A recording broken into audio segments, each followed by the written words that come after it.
This one. I promise that we're going to do this every time. So it's 2 things that you're grateful for this week. Something that happened to you, that you did to somebody, something that you're really grateful for. Don't use ChatGPT, okay? Okay. Now we are going to move on. And I'm going to ask a few questions from you, from everyone. Raise your hand and tell me what's stuck with you from the last class. Something that you remember, one thing that you liked, something that was useful. Please. I remember, don't do 50-50 deal with your potential partner. Nice. Yes, don't do 50-50 with your co-founders. Always take more.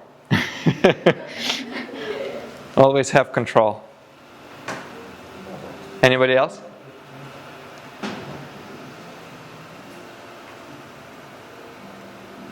Does it go? How can you calculate shares if you're looking for investors? How to calculate shares if you're looking for investors? Okay, yeah. Nice. We're going to talk a lot more about that today.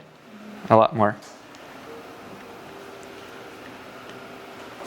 So I'm going to start with a recap of a lot of things that we've learned last time. I know there was like a lot of numbers, a lot of everything. Especially with the language. I just really want everyone to kind of like really have a good foundational grasp of these concepts because they will be very helpful to you in business. And also when you are trying to evaluate somebody else's business, trying to invest into somebody else, trying to invest into the public company. When you do that, you will need to understand these things. So what I want to do today is I actually want to ask 3 people, one at a time, to come to the whiteboard. I will use ChatGPT. We will create a text that tells us the story of somebody creating a business. There will be a lot of numbers, and we'll try to make a few tables here. I know the first time is probably going to be very confusing and very scary. Maybe it's fun. I hope it's fun. So I'm looking for a volunteer. Somebody, please come in.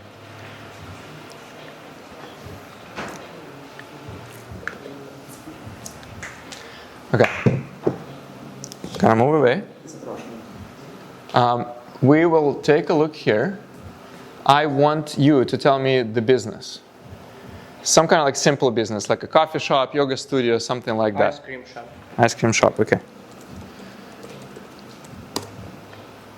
And go.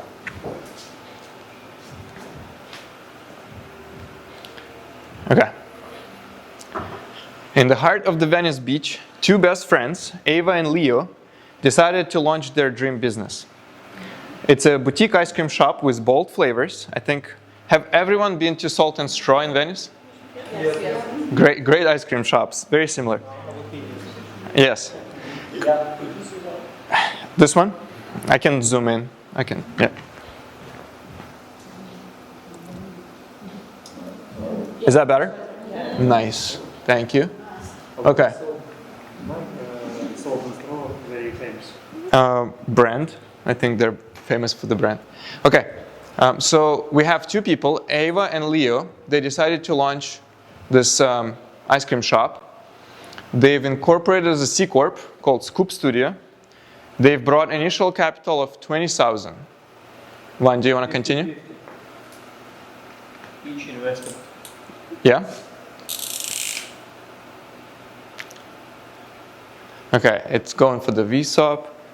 We are going to skip the VSOP pool. We're not going to do that just yet. So, yes, let's do 50-50. What are we going to do now? Pie chart or what? So, we will do 3 tables. Put in like P&L statement. Balance sheet. And a cap table. Okay, for the balance sheet, you can put equity, assets, liabilities. What's the third one? Equity. Equity, yes. And I just EQ. For the P&L statement, we will have, what do we have? We have revenue, something that we sell the ice cream and we get the money for.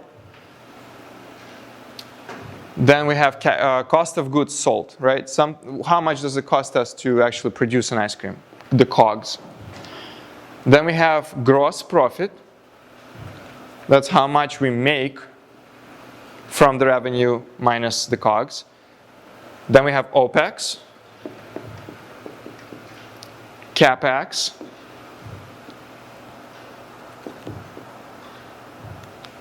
Net profit. yeah, was net profit. Okay, wonderful. So for the cap table, we have two people, two founders. They brought 20,000 of their own money.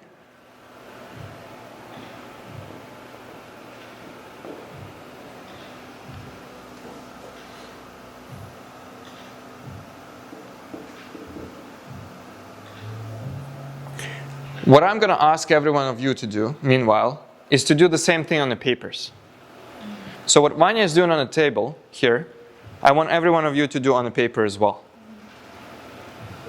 Does anybody need paper? Who doesn't have a paper? 1, 2. Okay, I'll bring the paper.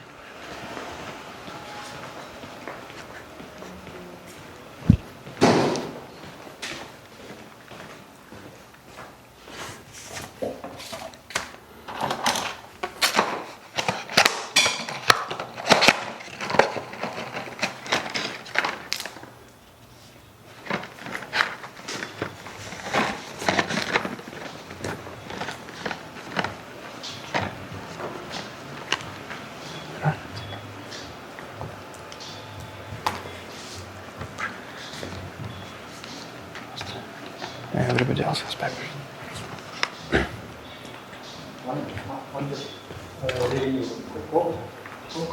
COGS. Okay, how's it going? So we probably need a few columns for every month? Yes. For P&L? Yeah, I think so. So maybe you take the balance sheet from here. We're gonna move it under the cap table. Just the balance sheet, yeah. BS sounds pretty good. Yeah,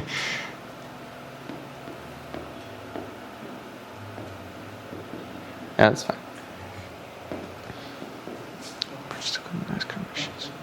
Yeah, I'm just reading ahead. Yeah, on the Yes. OPEX, Yes, CAPEX. CAPEX. Yes. Okay, perfect. So yeah, we will have P&L statements for each month. So if you want to do one, yeah, 1, 2, let's see how many months did we get. 2, 3, usually it's like 3 months here. It's grand opening, okay. Okay. 1 year lease for shop at 3,000 a month plus 3,000 security deposit. So we can put security deposit to CAPEX and rent to OPEX. Yep. So in this first point here, we have something that we signed the security deposit for. When we put it in, it's technically like a long-term, we lock our funds for the long term. We're not going to get them unless we move away. So this is usually considered to be a CAPEX, capital expenditure. And then the $3,000 a month, that's an operational expense, right? Then we purchased equipment, ice cream machines, freezers, POS, and everything for $15,000. 15,000. So what happens with the CAPEX? They don't actually go in the first month. The CAPEX expenses, they go on the balance sheet as assets. So we don't put this as a CAPEX on the first month. What will happen is we will put a depreciation. We'll put a depreciation. And here, there is no real depreciation here. We'll just remember that we have $3,000 in cash, but they're just not available to us. But it's technically still our asset, right? So here in the assets, we have cash. Yeah, but we use this 15,000 from our cash, right? Correct. But we got it in equipment, Okay. right? So we will kind But in of, general, we still have only 40K. yes. Or use as assets only 40K, or I need split assets to Put in 40 for now, and then we'll split it. Because we've spent 3K, we will calculate all of this first. So instead of 3K here, we're gonna 3K here in OpEx. This first month's rent. Spent 2,000 on branding logo and their funky neon sign. CapEx.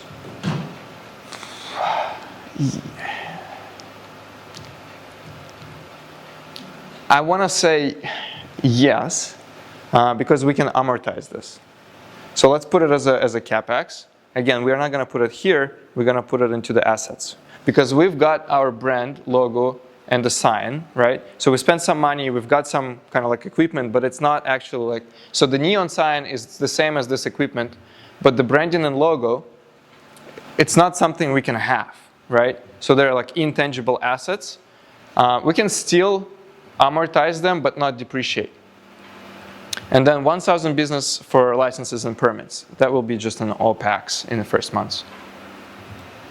So we have 1,000 in OpEx, yes. And then this is going to also go into the assets. So now let's deduct 40 from OpEx. Okay, what's our revenue in the first months, the setup? We didn't sell anything. We didn't open yet. So it's 0. The COGS are still 0. The gross profit is still 0. Then we spent 4,000 on OpEx, 0 on a CapEx. And then this is minus 4K. And then for the assets, I'm going to also help out split this.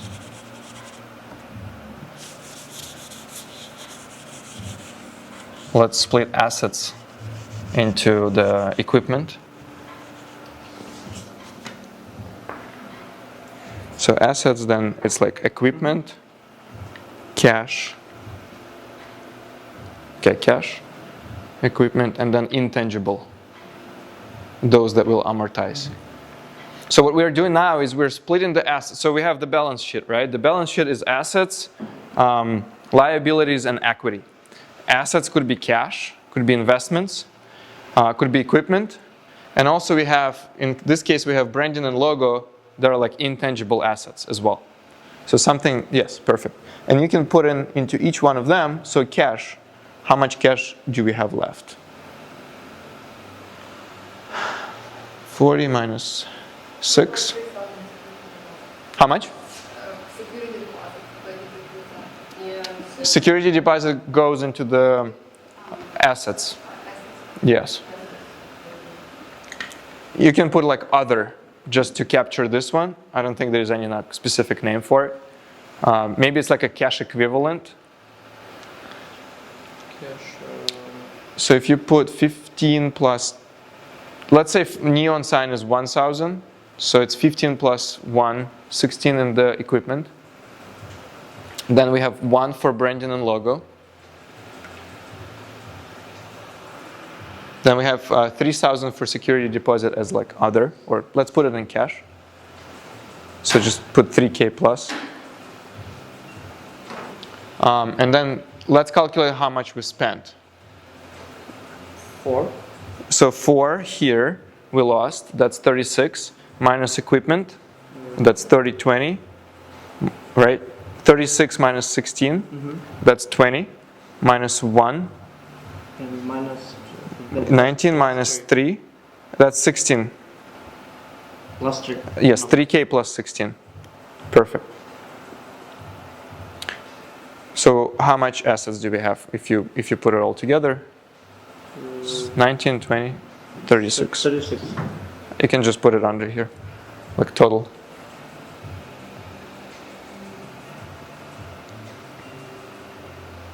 So in total, in the assets, we have 36,000.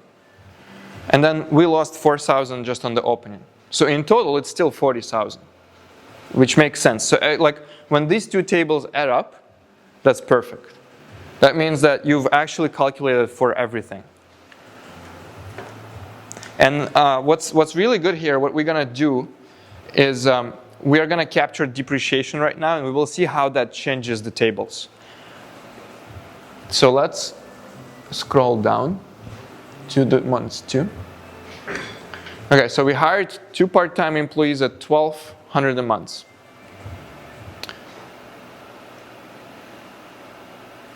It's OPEX. Yep. So in the operational expenses, we've got $1,200 multiplied by 2, so it's $2,400 in this month 2 when we opened. We bought a first batch of ingredients and packaging, which is $2,000. Perfect. We spent on the marketing $1,500. OPEX as well, yep. The revenue, we sold $6,000 worth of ice cream. And then we said that we're going to get a flat depreciation over 5 years, which means 60 months. So if you see flat depreciation, that's the word, right? Flat depreciation. Over some period of time, it could be 3 years, it could be 5 years. What you really want to know is how many months are in this period. So let's say 5 years by 12, it's 60 months. So what's going to happen with these equipment, we're just going to take equipment cost, which is $16,000, and divide that by 60. Can somebody divide it for us? Who has a calculator?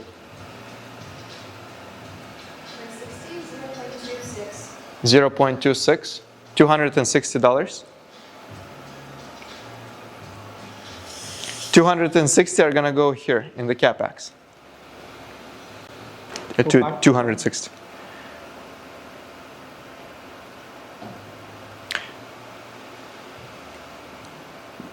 No, just 260. Or sure. Yeah, perfect. Awesome. And then we also need to amortize the branding and logo. For 5 years as well? Yes.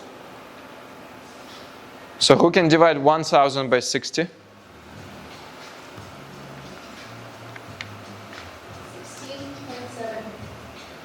16.7. So like $167? No, that's too much. $16. Zero, zero. No, just 1 0. Okay, perfect.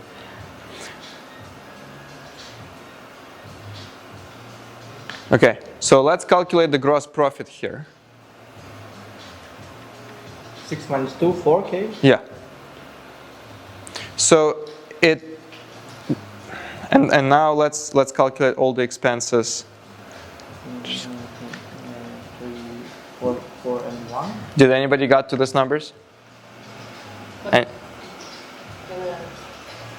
So one you calculate the second month, yeah? the second month, yes. And you will minus employee and 1.5K for marketing. So yes, there is a 2,000 that we've spent for an actual ice cream. Then there is employees 2.4 plus 1.5 for marketing. Vanya, we forgot about the rent. Yes, that was my question. Yep. Yeah, we forgot the rent, so plus 3. Was that 1K about 1K, which is next to 3K? Is this one? This was the legal, the 1,000 for the business license. Just one payment. Yeah. Maybe we can mark somehow this 3K that it is every month. We'll do it better with the second person.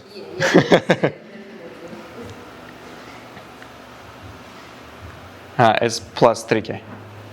What about license? We still need it, no? I think let's just do it as a one-time payment.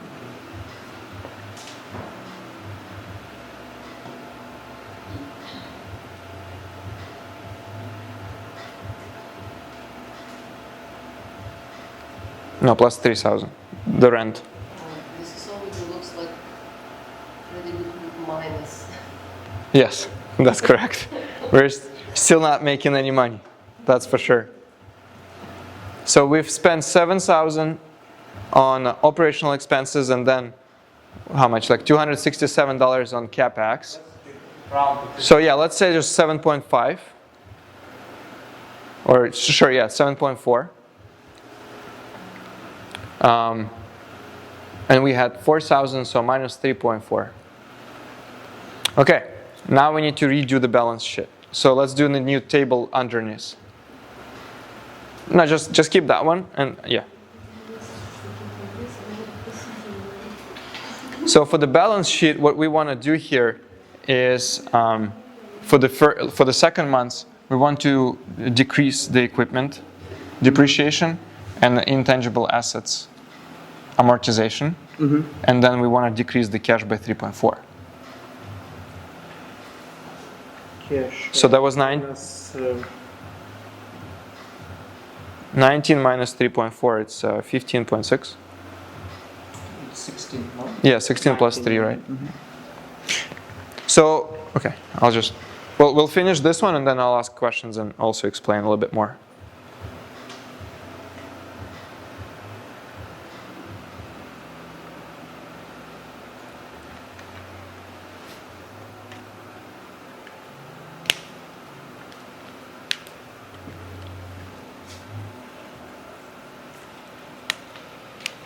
You tell me when you're done, okay?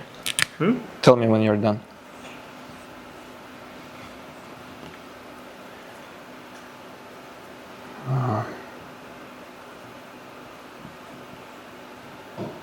Revenue.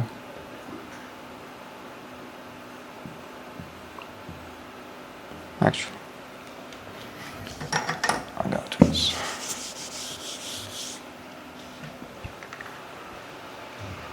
Okay.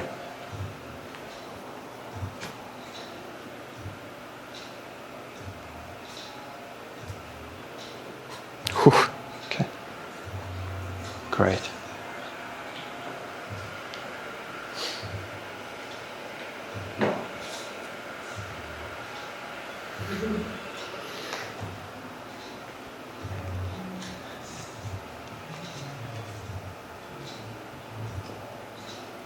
I'm not sure about correcting for the number.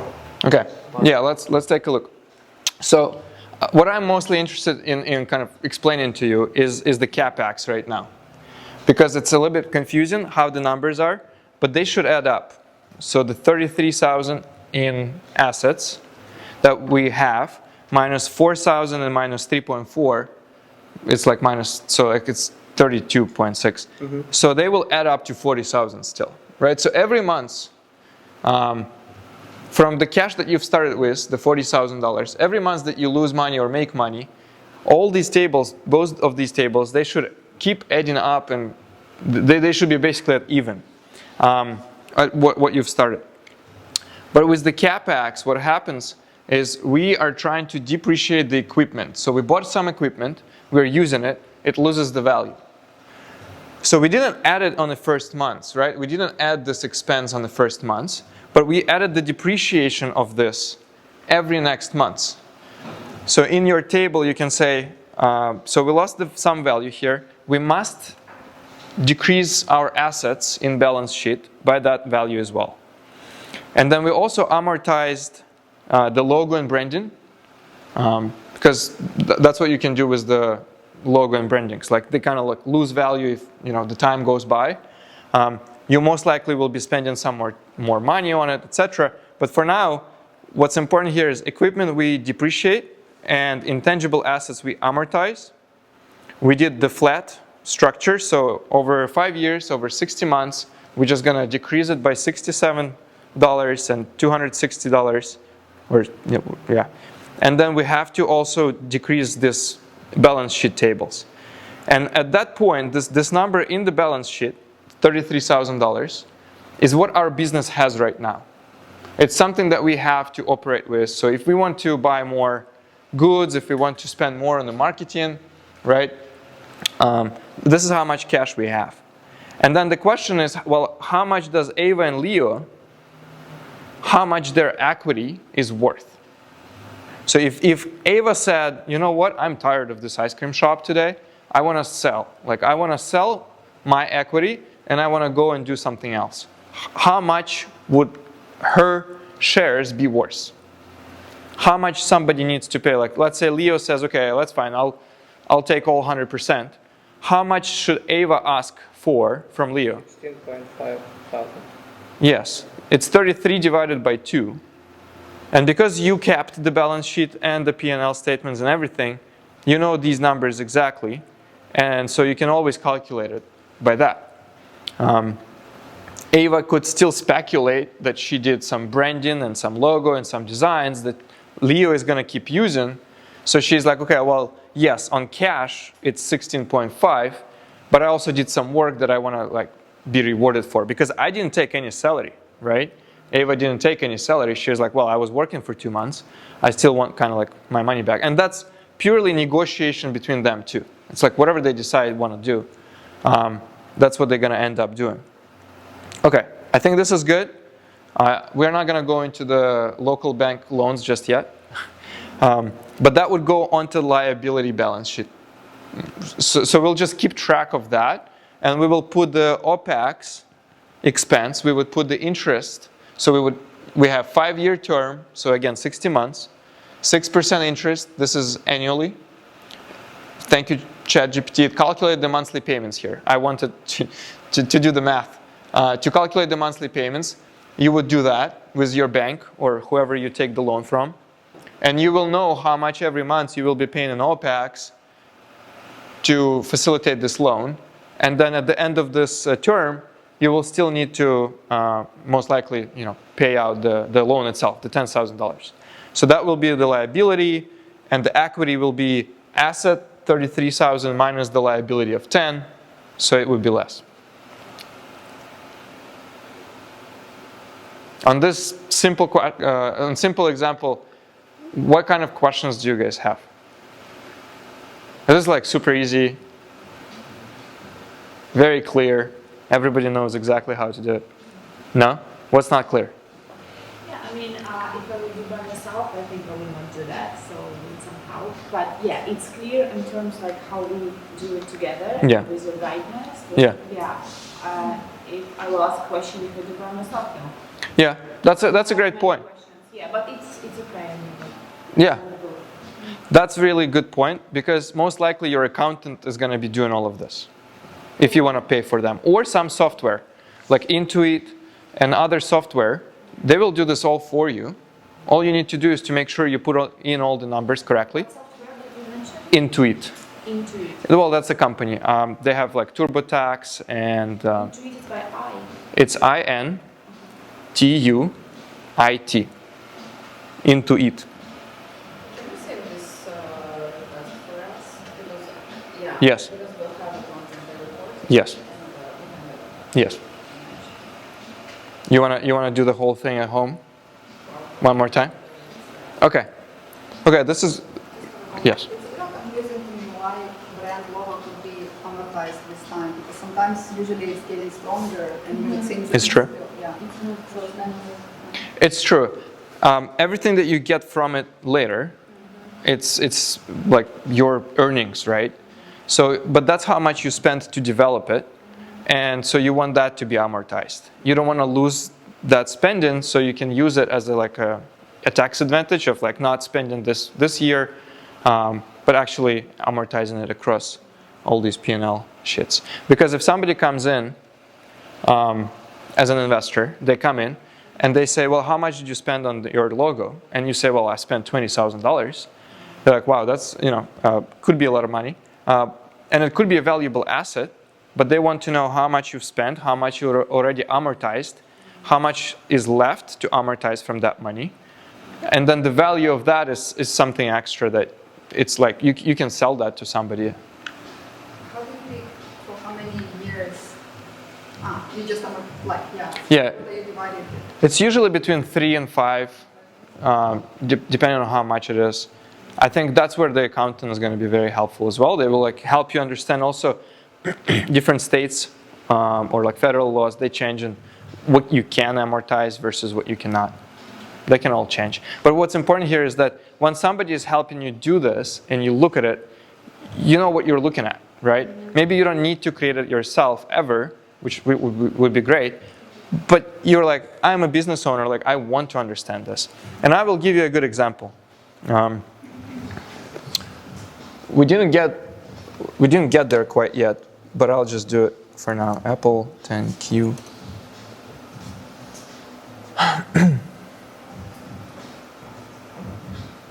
So every public company, they usually have this website where they they must post the quarterly earnings and annual earnings. They have to show everything, the whole balance sheet. And so when you go to this document, it has a very similar structure in all of them.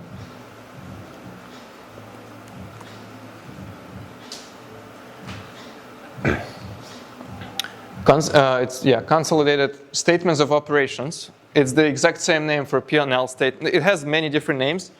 That video that I sent in the homework, it kind of shows that there's like 10 different names for this thing, but it's exactly the same thing. We have net sales, and that's our revenue. And usually you can read here that it's in millions, right? So it's $68 billion. And then $26 billion of services. So their total net sales, their revenue is $95 billion in 3 months. So the last quarter, Apple made almost $100 billion. And then the cost of sales, that's the cost of goods, 44 billion, 6 billion, total is 50. Gross margin, that's the gross profit right here, $44 billion. So for everything that they've sold, this is how much they spent before any like rents, salaries, anything, right? Maybe it's materials, whatever that costs to make these things. Then we go into the research and development, selling and general administrative tasks. I don't know, Vanya, if you want to go back since. Do you want to go back and sit? I'm going to ask somebody. It's fun. Thank you so much, Vanya.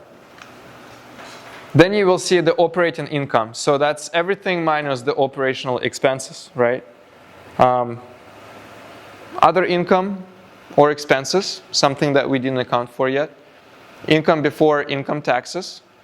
This is how much in taxes, and this is the net income. So they've made $24 billion. And then we haven't spoken about this yet, but this is how much each share would make you money. So in this quarter, in these 3 months, if you had one Apple stock, you would be entitled, to get, not entitled, you're not going to get it. But this is how much that share made. So they made $1.65. It's the same for diluted. This is how much shares they had. And I think higher up, if we go higher up again, here they said, so in millions, except number of shares, which are reflected in thousands. Right? Because you would look at this and you're like, wow, there's only 15 million shares, but it's not true. It's 15 billion shares because you need to multiply that by 7. So this is the P&L statement of Apple for the past 3 months.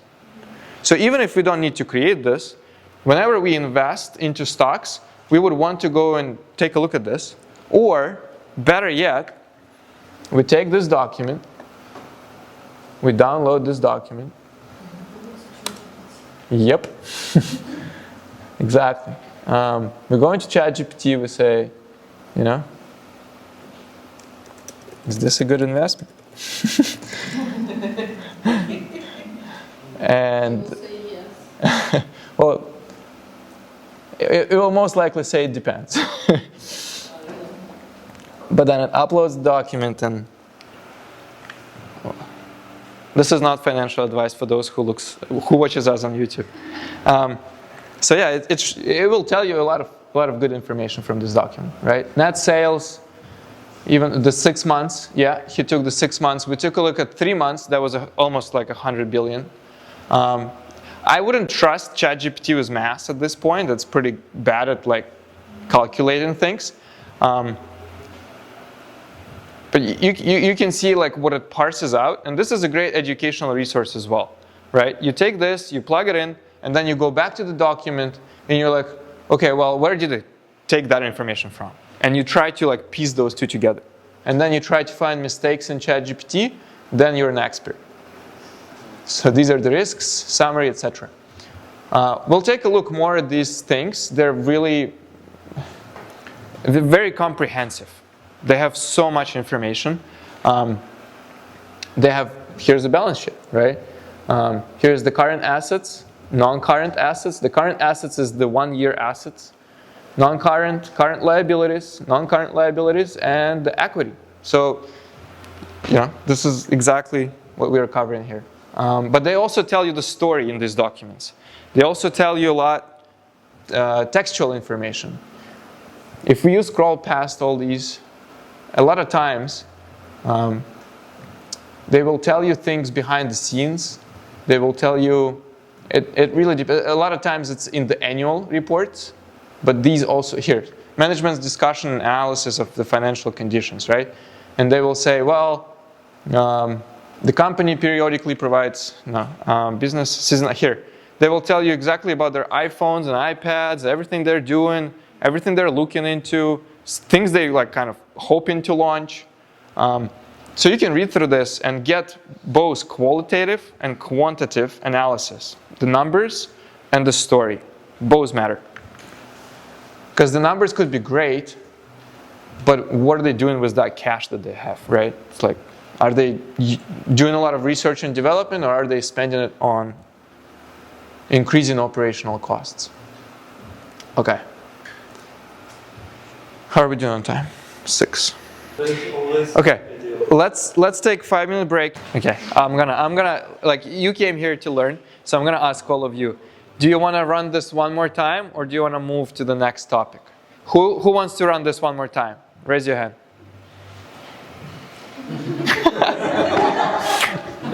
Okay, who wants the next topic? What is the next topic that you want? Because I have more very hard topics. There are a couple of things that I really want to talk about today. One of them was valuation, dilution. Those two things I wanted to spend some time on. Yeah? Okay. Let's spend some time on this.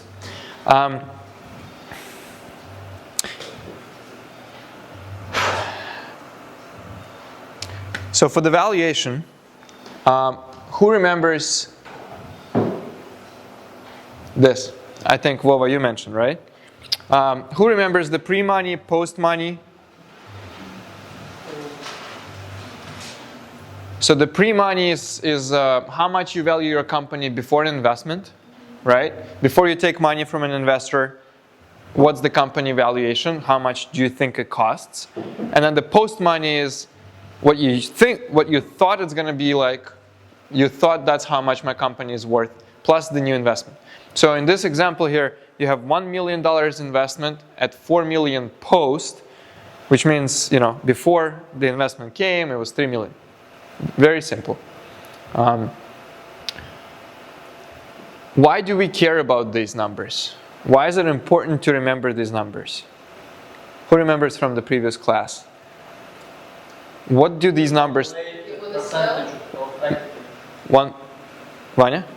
Calculate percentage of equity for investor and for you. Okay, yeah. Mash? Well, selling the company. When selling the company, you would want to know for how much? Yeah. Yes. I think it's very important to know these numbers, to know how much percentage equity will the investor get, but also it's incredibly important to know the dilution. And so the dilution is something that we're going to talk a lot about right now. But in order to talk about dilution, we have to talk about the cap table. We're back to the tables, and you thought you're going to move to the new topic, huh? But this is going to be, I'm not going to ask anybody to come out here. I'm going to, what's really bad about this is that it's, okay. Okay. I can do it bigger. Is that better? Okay, wonderful. Whew. So the cap table, or capitalization table, it shows us how much each investor has in the company, how much equity every founder, every employee, every investor has. It's important because it's going to talk a lot about, it will show the importance of understanding dilution as well. So when we created a company, we have these 3 founders. In this case, they're all even. Bad company example, but it's a good example, okay? It's simple. We have only 30,000 shares issued. This company has only 30,000 shares. Each one of them has 10,000. It's all pretty simple. Every one of them put 10,000 euros into this company. This is a really good template. I'm going to send it to everyone. And also, I'm going to mention this. There's 2 great services that help you do all of this automatically.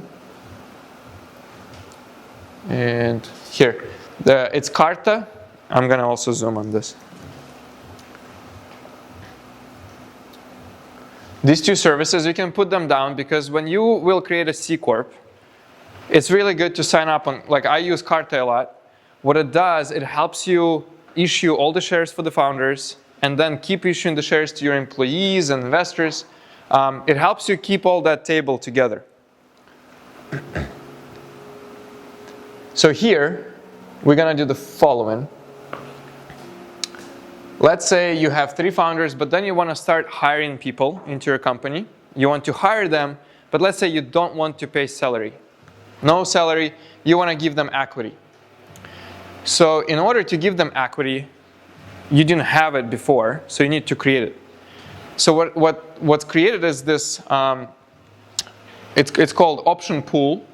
So this will give you, it's like an employee option pool or stock option pool. It will give you an opportunity to give your employees shares. And what happens here, there are these 3 things in yellow that are very important. So let's say you want 10% of your company to be owned by your employees, right? So whenever you hire somebody, they will get a little piece of that, let's say 1%, 0.5%, but up to 10%. So that you still 3 own majority of the company. What happens is that if you were to just take, you can't really, like you can sell your shares to your employees, but that's not how it works. You need to create the new shares. When you create the new shares, it means that the amount of shares becomes more in your company. That means that every single share costs less, right? Because the company valuation doesn't change when you create the new shares. It doesn't. So in order to create the new shares for 10%, you need, it's a tricky one here, you need to create actually 3,335 shares. Why it's not at 3,000 exactly? If we are creating 10% of the company, why wouldn't we just create a 3,000 shares? Well, the reason why is because if you were to do the math, if you create 3,000 shares, right, and you add it to your 30,000 that you already have, and then you divide 3,000, what you will get, it's hard to see here, you will get 9%. So it's not going to be 10%. So you need to adjust for it. There is a formula, don't worry about it. There is a formula that gives you this number, and then at the end of it, you will end up with 33,335 shares that will, again, even the whole 100% of the company, and that will mean, now we get to the meat of this, this will mean that now your employees can own 10% of the company, but you as founders, you used to have 33%, now you have 30% each. So what happened in these 2 cells is called dilution. And you can see the name of this is percentage non-fully diluted and percentage fully diluted. It means how much you used to have before you created this 10% and how much do you have now. And now each one of these founders have less equity, right? Going back to the balance sheet. They have less equity in the company. I'm going to skip to the next thing here. And I'm going to talk about investment. So now you have one more thing happening in this table. It's an investor. And actually, there's 3 of them.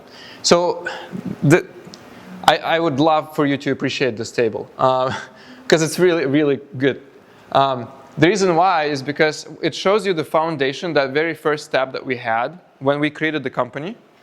It was the foundation. We had 33% each, right? And all of this was zeros. Then we have created the stock option pool. Then things changed a little bit. So here we see 30% each and then 10% for employees. Nothing for the investors. And then the investors come in and we just kind of like add this table. We just like stack it up. So if you go to the very last kind of funding round, you will see all of these previous tables going from the very beginning of the table all the way to the end. And what's incredible in this is, and we're gonna come back, you will see how much equity do you still as founders have after you've been raising all the money in your company. In this table, you will be able to see how much equity do you actually have in this company. Why is this important? Well, it's important, and I'm gonna skip to Series B here. This is a hypothetical company, right? This is a template. But you can see how much money they raised in total. It's at the bottom there, 28.5 million euros. They raised across a whole kind of like, let's say 5 to 6 years of the company. And now each founder has only 13.3% of the company. So they've got a lot of money, but they also gave up a lot of money.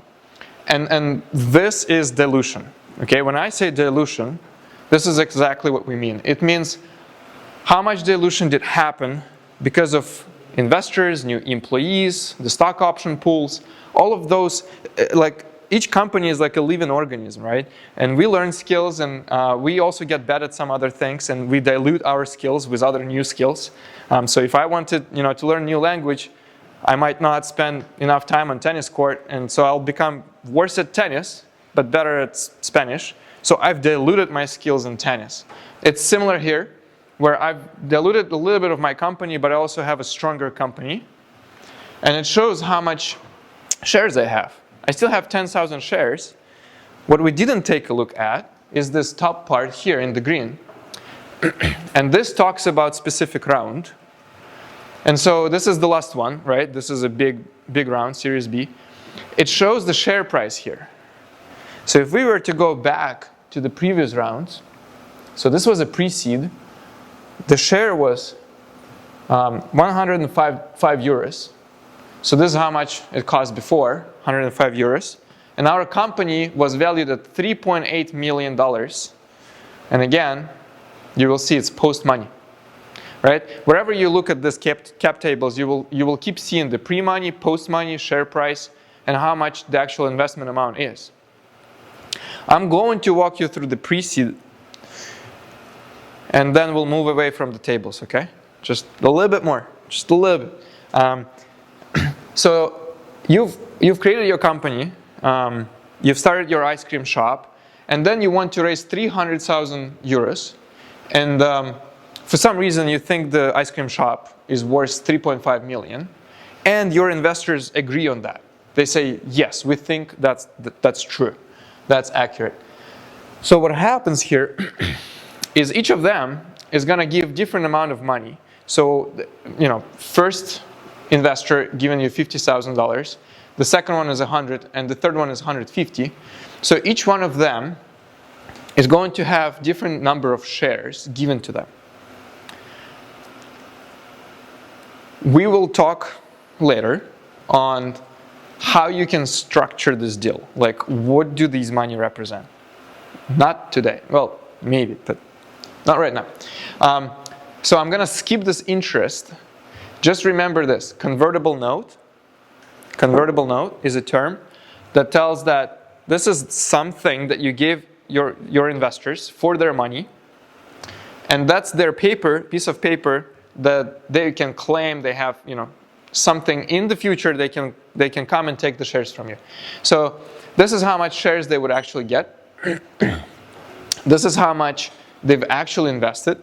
So at the end of this round, they've invested 304,000. So you did get your 300,000. And this is how much new shares you had to create in order to take that money. So you've sold 2,900 of shares for 300,000. That brought your post money at 33.8 million. Sorry. And now this is how much shares. Now it's 36,000 shares that have been created in your company. It still adds up to 100%. Each investor has fully diluted different numbers here. And then we don't have 30% anymore. We have 27.6. And our employees also lost money, also lost percentage.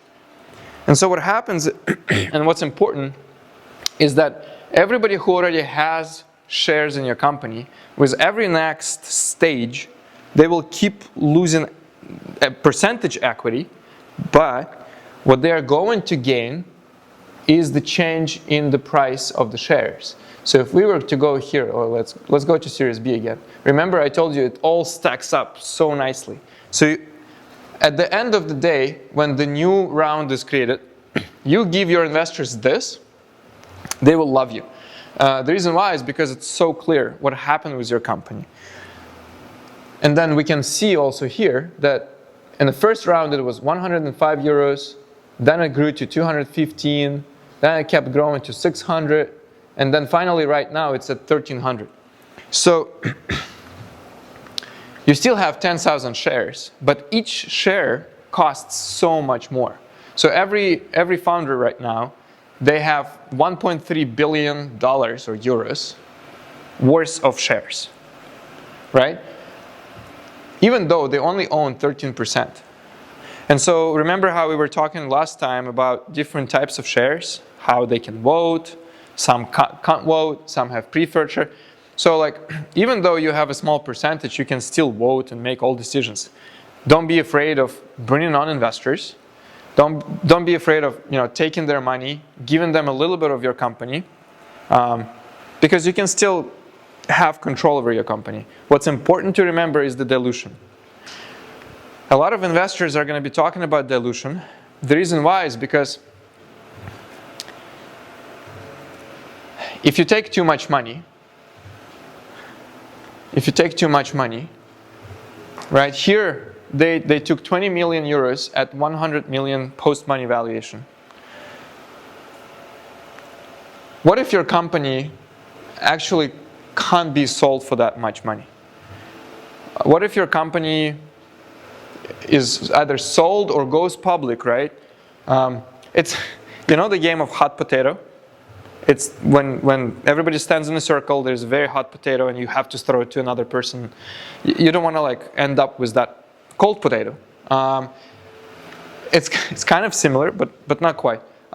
Every investor, every round, they come in, they expect to get a higher valuation of the company in the next round, eventually go into the IPO, eventually selling the shares. But that's not really the goal. The goal is to create something beautiful. The goal is to create the product that will drive this valuation higher. But when you take too much money, it's not that you just give up equity, is you also want to keep a lot of different options. When you have company that maybe is valued at 30 million and you have a beautiful product such as an iPhone, and you make a lot of earnings on those shares that you have, and your company makes a lot of profit, you can then all of a sudden, if you don't want to run the company anymore, you can sell it to somebody else. You can take cash and you can go on a yacht, you can go somewhere else, you can do some other type of business. But if you've increased your valuation so much that at some point you want to leave, but the company doesn't cost that much, you can't sell. So you're kind of forced to work in a company that you don't want to work in anymore, even as a founder. You can leave, but you can't get back your money. That's the problem. You can still leave, but you won't get your money because you've overpriced something at some previous rounds, and now nobody else wants it at that price. So that's where the economy cycles come in. That's where if you buy real estate, let's say, maybe it's easier a little bit with the real estate. If you buy a house and you get a mortgage, you want that house to be, reasonable, at the reasonable price. You don't want it to be, if every house around you in the neighborhood costs $500,000 and you buy your house at $1 million, then what are the chances you're going to sell it at 1.5 million in the next 5 years, 10 years? It's going to take you a long, long time to actually make that money back because you've overpriced the house that you're buying today. It's the same way this works, very similarly, where you want to be very thoughtful of what the actual value of this company is. As an investor and as a founder, you want to make a good balance. And as a founder, you also have responsibility in front of your previous investors, right? Not to screw them over. because they can't do much. They will get diluted and diluted. At some point, they will only have like, let's take a look. Those first investors, they used to have like 4%. Now they're only at 1.8. So now, even 1.6 after this round. So now their equity came so much lower. In order for them to make money, you want to make sure that this is reasonable. The pricing of the company is reasonable. You do your work properly. You create the product. All of that is incredibly important. And dilution, when you create the companies, is something that every investor wants you to understand. Because they don't want to give you money where you're going to keep going around and keep raising more money when you don't need money, but you dilute them, and then you spend the money on something that you know is not productive. It's a good balance to find. It's a good balance to find between how much money you need from investors and how much you want to give up of your company. So this is a really good example of that cap table. I'm going to add it to the course. You can take a look at it. You can go through it. Ask me questions if you have. I think a lot of startups, a lot of tech startups use this. On every single one has to do it. The smaller kind of businesses might not, but I think it's incredibly valuable as well. Okay, are there any questions about the cap tables and dilutions?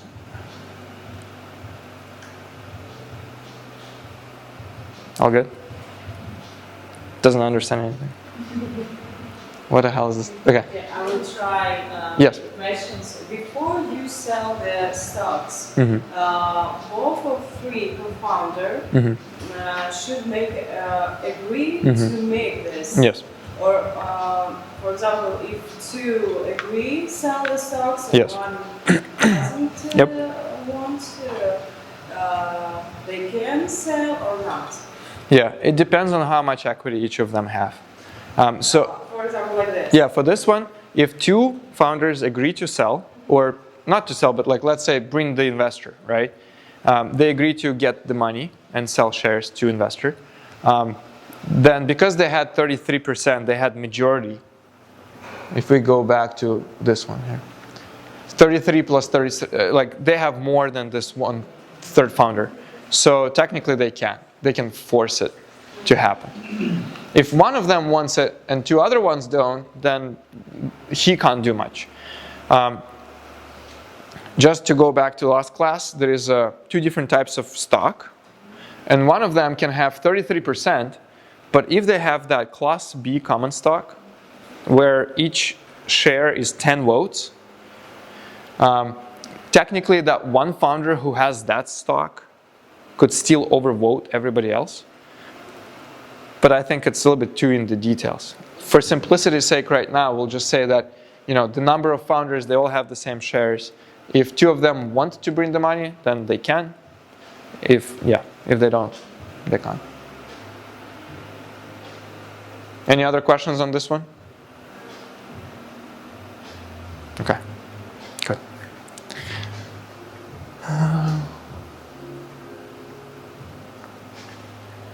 We have 20 minutes left.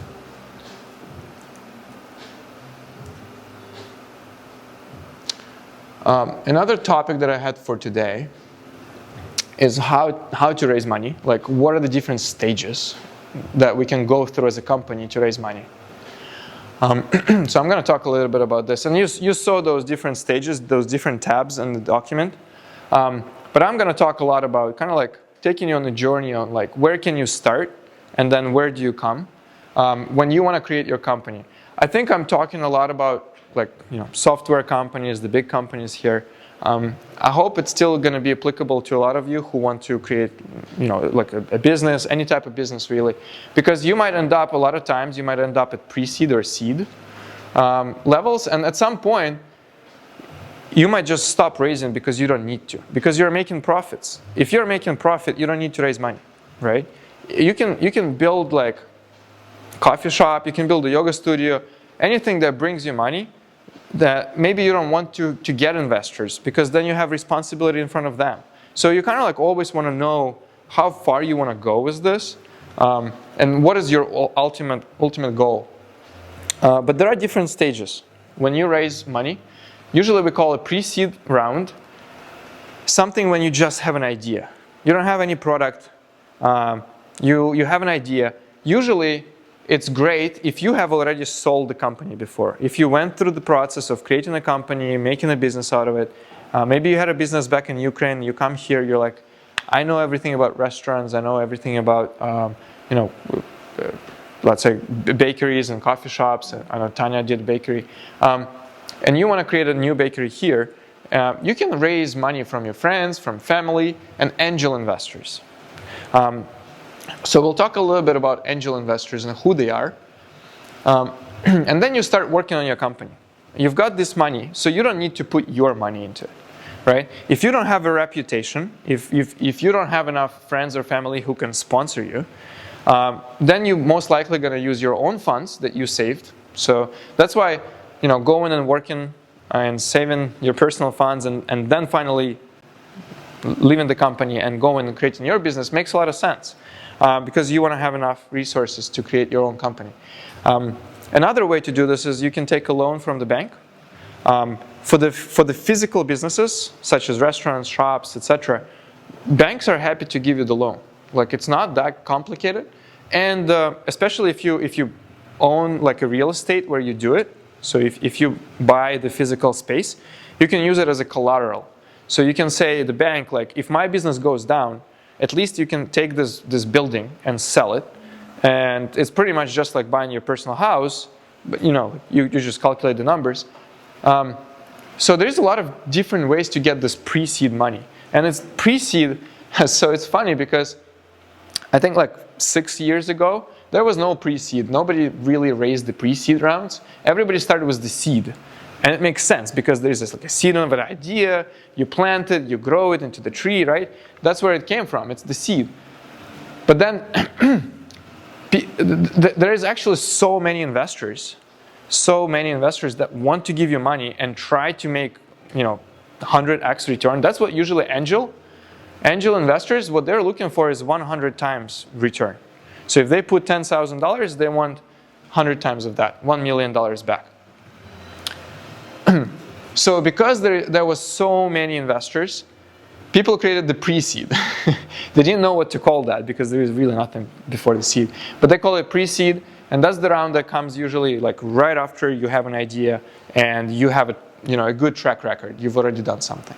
If you haven't done anything, I recommend building projects on the side while you work in a company, or looking into the bank loans and like trying to actually go for the physical business. The software business is really hard with the banks because it's super high risk, very high risk. Then when you've got this pre-seed, it should usually last you for, I would say, 1 year, right? So when you've got $100,000 to $100,000, that should usually last you for 1 year in order for you to take that pre-seed of an idea now and create some kind of product around it. Usually it's to find product market fit, or at least to find your customer segment. So you have an idea, you think that people who love yoga also love coffee, and you create the coffee yoga studio, and you try it for a few months, but there's not enough people who come to your place, and you're like, okay, maybe those people who love puppies and yoga, maybe that's a good combination, right? Maybe I'm gonna make a puppy yoga here. And then still not enough people. You're like, okay, I'm gonna put goats in here. Let's do the goat yoga. And then you see like people actually come to this thing. And you're like, oh my God, okay, this is my customer segment. I'm gonna open more goat yoga studios. That's where you get the seed round, right? So you've got a good idea that seems to be working. You seem to be getting traction. You go and raise more money to scale. Build a team as well. I think it's completely fine to hire people in the pre-seed round.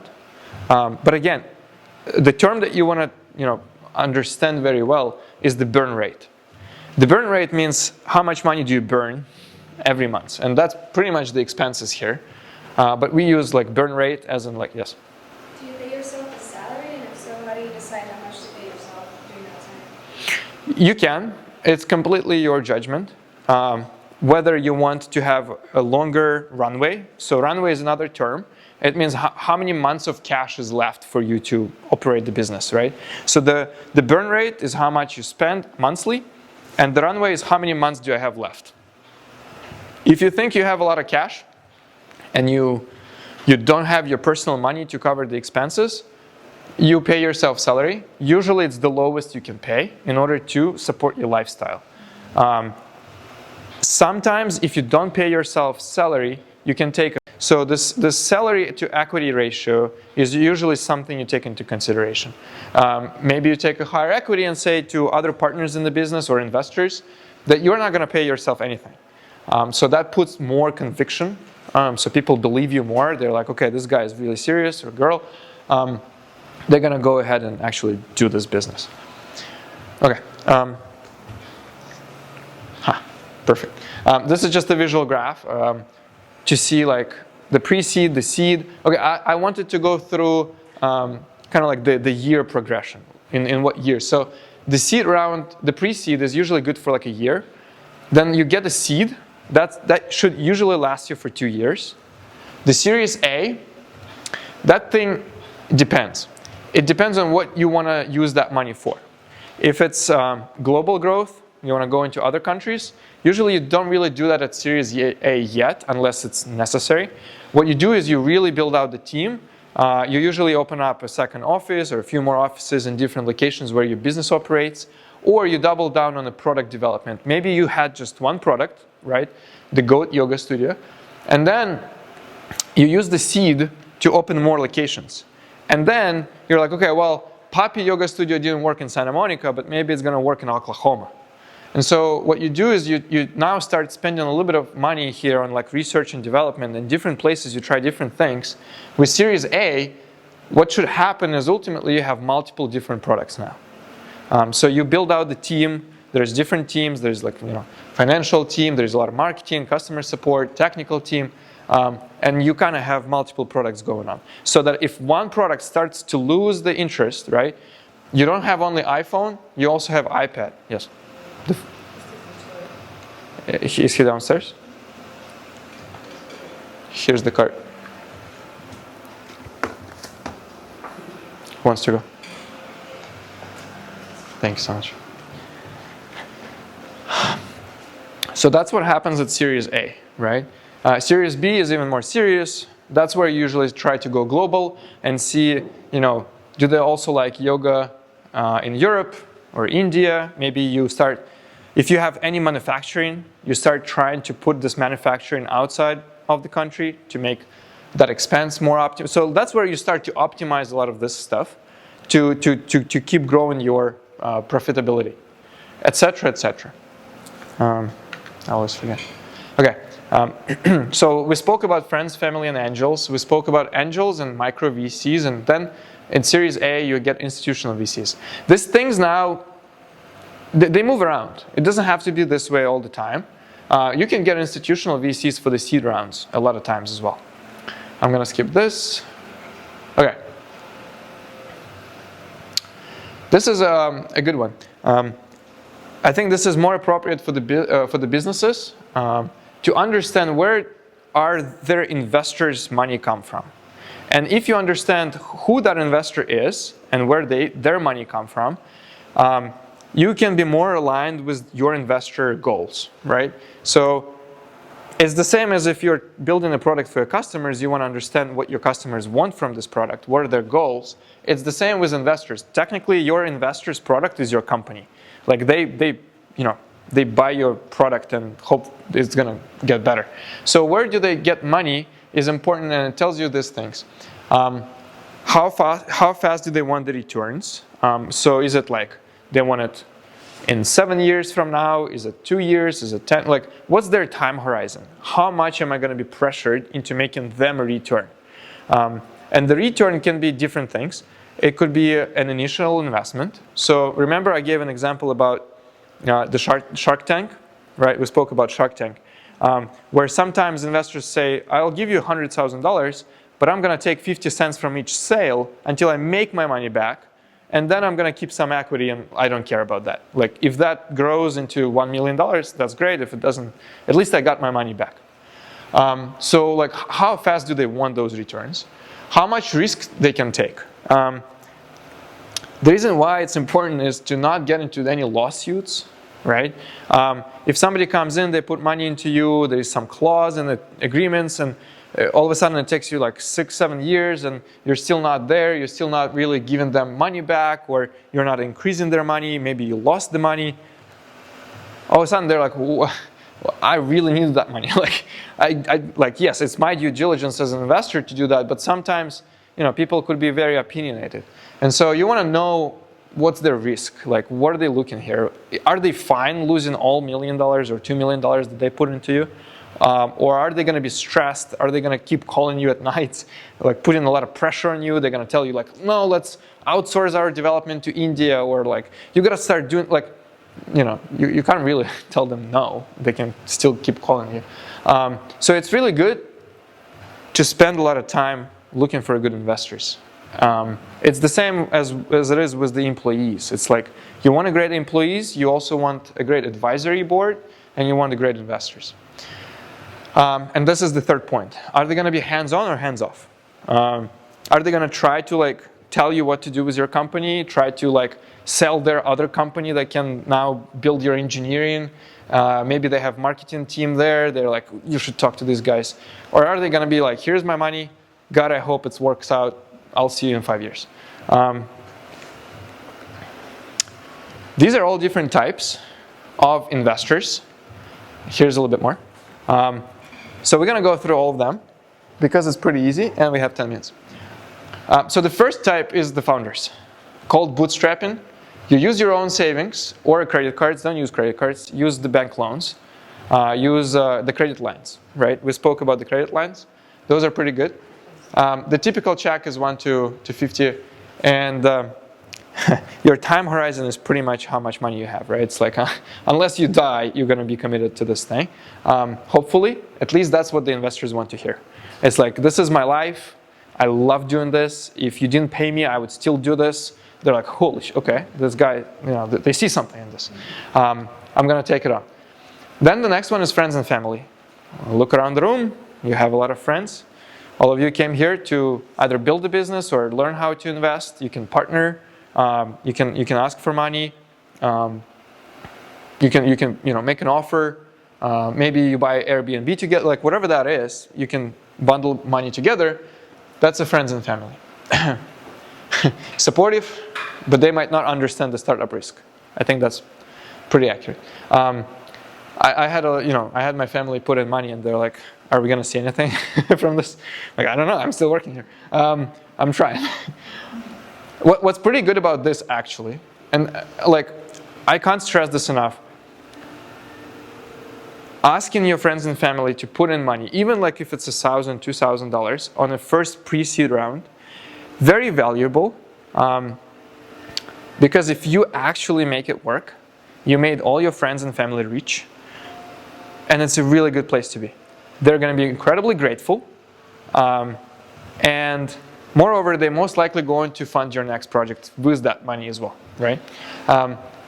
Yes, it's a high risk. Hopefully, your friends and family are not going to, be upset if you didn't make it. But if you do make it, they're not going to go away and look for another company to invest. They will still come back to you and like, do you have more ideas? Like this was good. Like, I want more. Come up.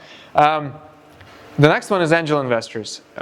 That's where people who they work at Meta, Google, a lot of regular folks, somebody who has sold their company before for like $5 to $10 million. They have money saved, they have a house, they have things, and they want to keep investing money into companies because, again, they're looking for 100 times return. You can't really get 100 times return on like stock market. And you can if you approach it from the same mindset, right? But what's important here to remember, like friends and family, if they lose money, they could be upset with you, but they're still your friends and family. Angel investors, they should be comfortable losing the money. So again, you kind of like want to feel out what their goals are. Where are they in life? Are they risking their last money with you, or are they fine losing like $30,000? So if you can find really good angel investors, that's pretty good. There's a couple of platforms that do it. I think we've spoke about this, on some meetings that we had. Now it's called Well-Found. Before it was Angel List. The Well-Found is a really good one because You can advertise your product. You can find these angel investors. What they do as well, they have the groups. Like I have friends here who have regular WhatsApp groups or even like email newsletters. And it's like 15 people. They just send each other an email. They're like, hey, I have a friend who's starting this company and I'm thinking to put money in. Who wants as well? And so if you can find these groups of angel investors through friends here, through networking, or on the websites like that, usually it's not one investor, usually it's a group of people as well. And that's where the micro VCs and seed VCs come in. This is a little bit more organized. People know what they're doing. They have created limited partnership. And they have, again, they might have sold the company. Maybe they have their family who was rich, or their parents who are rich. And what they do is they create this partnership. They take money from other people. And they have network. They know people around. They know creators. So they take money from those who have money, and they put in money into other founders, creators, pretty cool businesses and stuff. What's interesting is with all of these people, I think more so than friends and family, a lot of times they will have some kind of vision. They will have a thesis, which means they have like a theme. So a lot of times you will see micro VCs or angel investors, especially institutional ones, who are like, I am focused on medical. Like, I worked at medical for 40 years. I know ins and outs. I know if this device is going to work versus that, how much it's going to cost to sell. And they just find a few doctors in their network, and they're like, hey, I'm tired working as a doctor. I'm just going to get you money, and I'm going to start investing.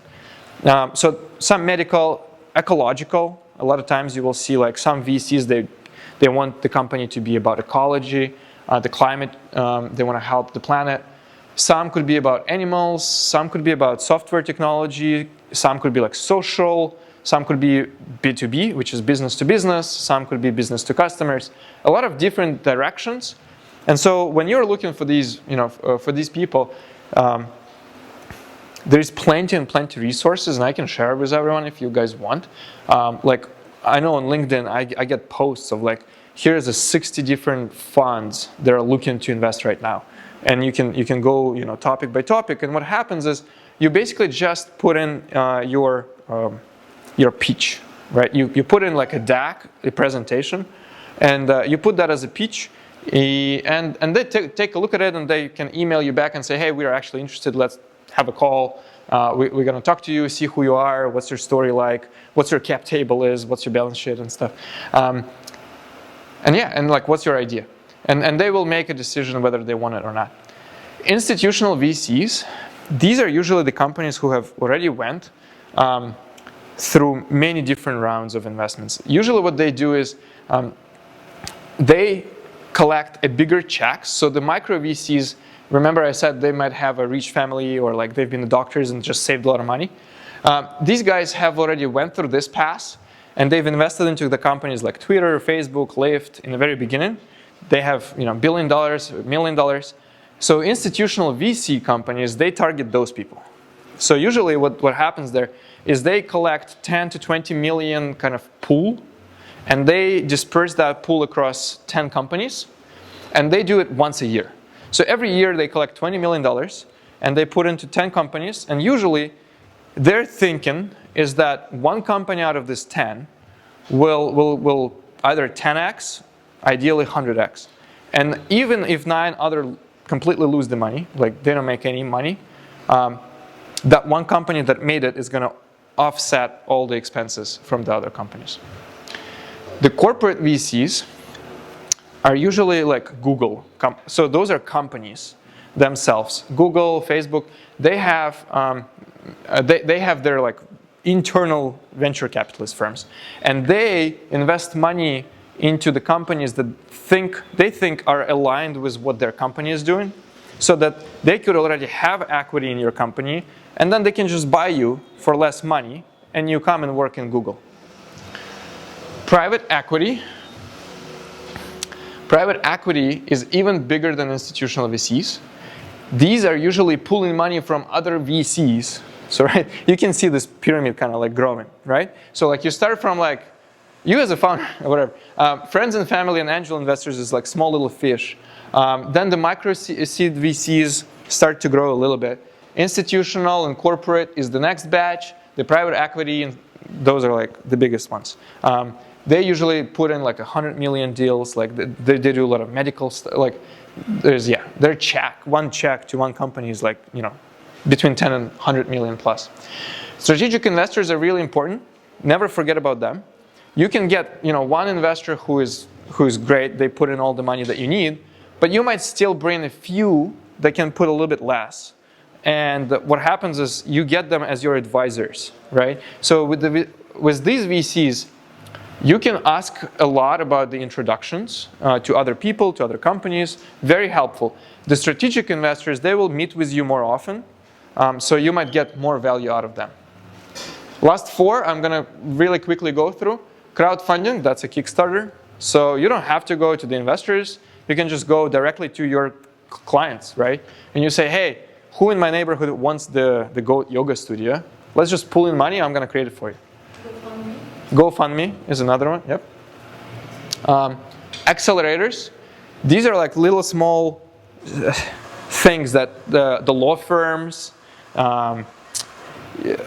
maybe local governments, they create these things where they just kind of give you the space and some tools and advice. One thing to look into is a Small Business Administration, SBA. I actually put this link here somewhere. I'm going to send it out, but I just want to show you. Here, sba.gov, and you can specifically find the district. There's Los Angeles or even Santa Monica. What's good about this is it's usually free. Every city has it. And you come in there, and usually what happens is it's an older people who are like in their 70s. They've made some money. Now they're older, but they want to feel part of progress. They still want to be part of something cool.